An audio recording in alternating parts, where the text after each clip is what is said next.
All right, it's the start of day 2. So I made it day 1, which is very common for me. Day 1 usually isn't hard.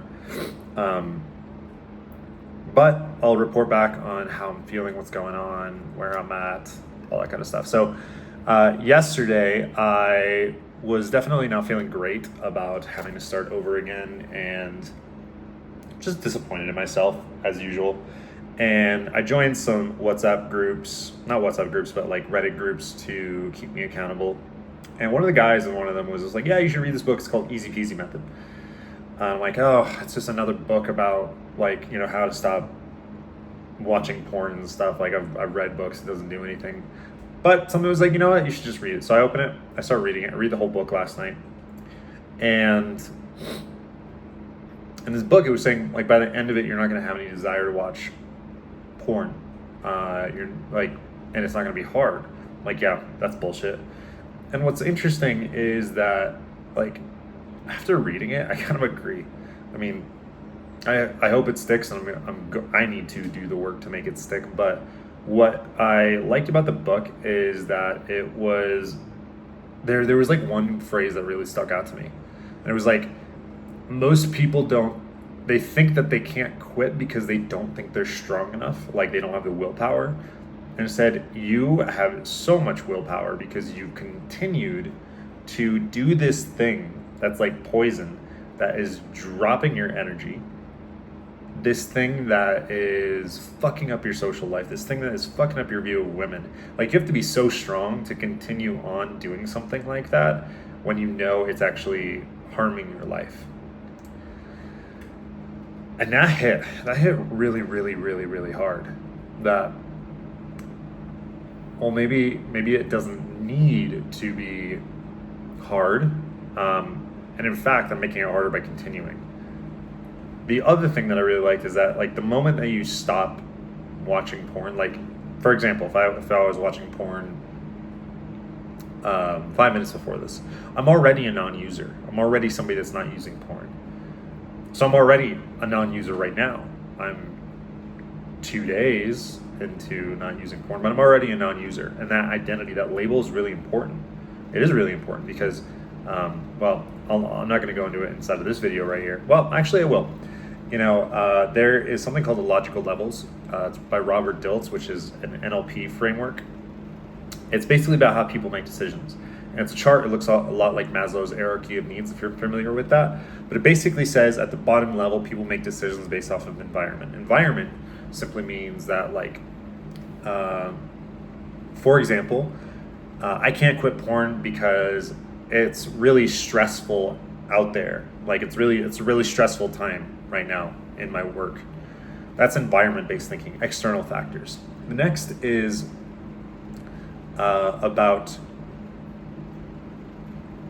behavior, which is like, well, I can't stop watching porn because, like, that's not what I do. Like, I watch porn every day. That's a behavior issue. The next is capability. Capability is like, I don't know if I have the capability to quit watching porn. I don't know if I can stop. Up above that, we get into beliefs. Beliefs, and every single level of thinking trumps the last one in terms of its power and its efficacy. And beliefs would say something like, if I want to be my best self, I have to stop watching porn. Or I am actively becoming less of a person every time I watch porn, for example.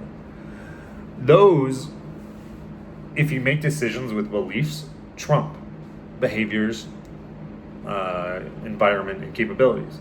But up above that is an identity.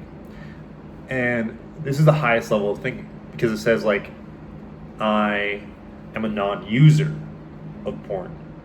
Well, that trumps everything. It says, no, I don't smoke. I don't watch porn. I'm a world champion boxer. I go to the gym. The identity infuses the behavior, the beliefs, the capabilities, simply by latching it to the identity. It's kind of like a hack. And anyways, I like this a lot in the book, and it brought up all of the stuff that I know about influence and psychology, but now I get to apply it to myself. And I'm like, yeah, well, I am already a non-user. I am, maybe 36 hours into not using. And that's really exciting, because instead of having to feel like, fuck, I have to make it like 4 weeks in order to not be a non-user, now it's like I already am. And instead of feeling like I have to spend 4 weeks in pain or suffering or that's going to be hard, I can be like, no, it's great. I can already celebrate because I'm a non-user. I'm already done the thing. Now the thing is choosing to continue to be a non-user every single moment, every single day, every single moment for the rest of my life, right? This isn't about breaking a habit. This is about breaking an addiction and a new identity. And there's two different pieces here.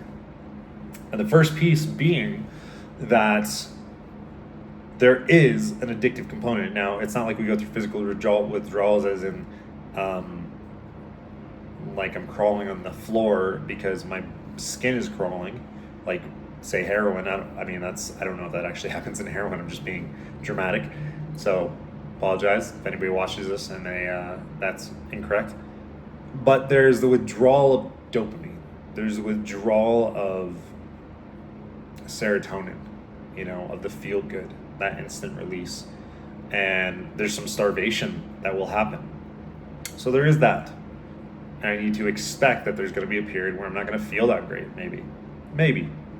But every time I feel great, I need to change the meaning of that, or I don't feel great. I need to feel good, like why am I not feeling good? I'm doing that thing that is supposed to make me feel better, which is quit. I need to change it to I don't feel good. And that is the win, because I am resetting my system. I am a non-user, and this is the pathway to freedom. So there's that, but then there's also I forgot what I was saying. There is the withdrawals aspect, and then there is the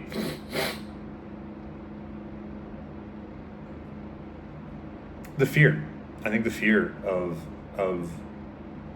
going back, right? Like staying an addict. But the thing is, like,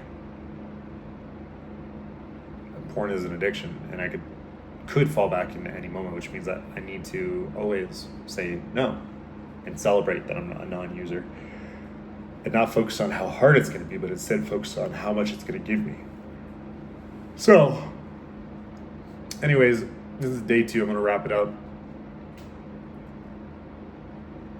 I feel good right now. I'm sure one of these days coming up, it'll be a little less good. But